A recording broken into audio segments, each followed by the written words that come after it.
안녕하세요. 브렌다입니다. 이 텍사스가 옮긴 글을 읽어보겠습니다. 사실 어제 조선일보 간부 중 한 분이 제게 연락을 해서 이것저것을 물어보았습니다. 벤자민 윌컷은 박사님 폭로 영상을 보고 놀라움을 금할 수 없었다고 합니다. 이 영상은 증거자료 입수 경위부터 자세하고 구체적인 내용을 묻더라고요. 어떻게 선관위가 이런 짓을 할 수 있는지 너무 황당하다는 반응을 보였습니다. 그들이 급하게 정보를 모으고 있다는 것을 알 수 있었습니다. 이분은 원래 알던 조선일보 고위 간부인데요. 기자를 시키지 않고 직접 연락을 한 것을 보니 여러 사람이 정보 수집에 다 들어간 것을 확신했었습니다. 어제 그 일이 있었다고 했잖아요. 오늘 조선일보 주필 김대중 고문이 직접 나섰네요. 그 이유를 알게 된 것입니다. 조선일보 김대중 주필이 말씀하신 것을 요약해 보았습니다. 제가 독일 헌법재판소에 의하면 컴퓨터로 진행된 투표와 개표는 위헌입니다. 일반 시민이 이 개표 투표 전 선거 과정을 검토할 수 있어야 하고 공개성을 원칙으로 하여야 합니다. 또한 독일은 컴퓨터로 개표된 결과에 혹시 항의하는 시민, 고발 사건 2건에 대해서도 재검표를 하는 나라입니다. 선거는 국민이 참여하는 의미이며 언제든지 의문이 있는 시민은 구체적 증거가 없어도 언제나 누구나 투표와 개표 과정을 들여다볼 수 있고 또한 다시 보기를 요청할 수 있어야 합니다. 이게 독일 헌법재판소에서 기입하고 있는 내용이라고 합니다. 그러나 우리나라 선관위는 어떻습니까? 사실 선관위가 직접 나서서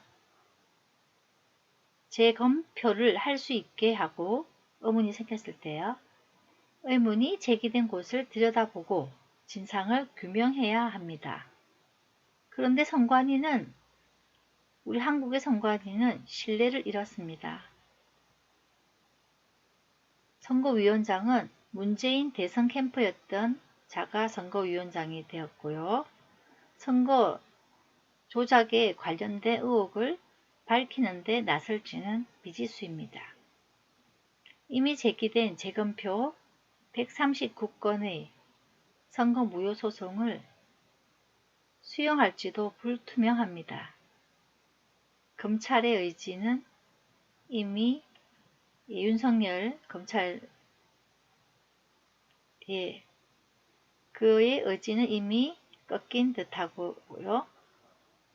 사법의 총책임자인 대법원장 김명수 그자는 오로지 권력의 하수인으로 국민에게 인식된 지 오래입니다.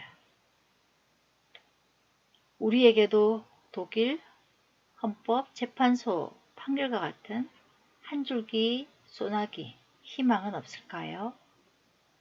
우리에게 선거 부정을 고발할 내부자, 바로 선관위의 내부에 용기 있는 자는 없을까요?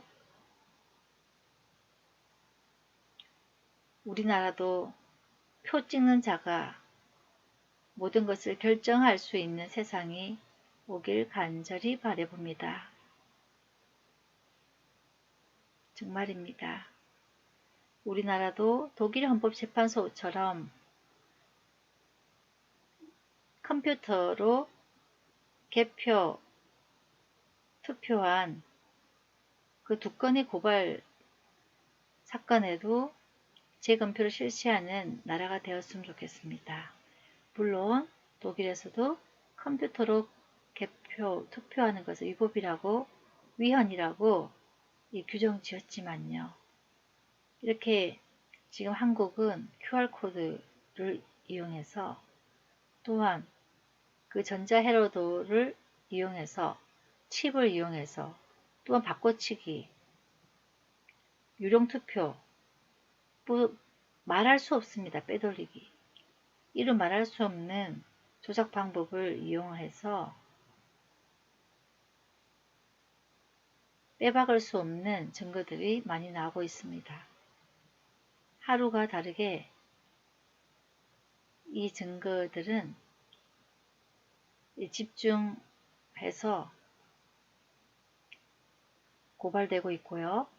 우리 국민들은 더 깨어나고 있다고 봅니다. 우리가 마지막 힘을 모아서요. 분투해서 소수 인원일지라도 300명의 기도원 용사가 그 많은 적군들을 물리쳤던 것처럼요. 하나가 되어서 하나님의 방법으로 그 어둠의 세력을 물리치는 하나님의 기적같은 역사가 있기를 주 예수 그리스도 이름으로 간절히 기도드립니다. 여러분 푹 주무시고요. 내일 또 복된 하루 되시고 화이팅 하십시오. 사랑하고 축복합니다. 브렌다였습니다.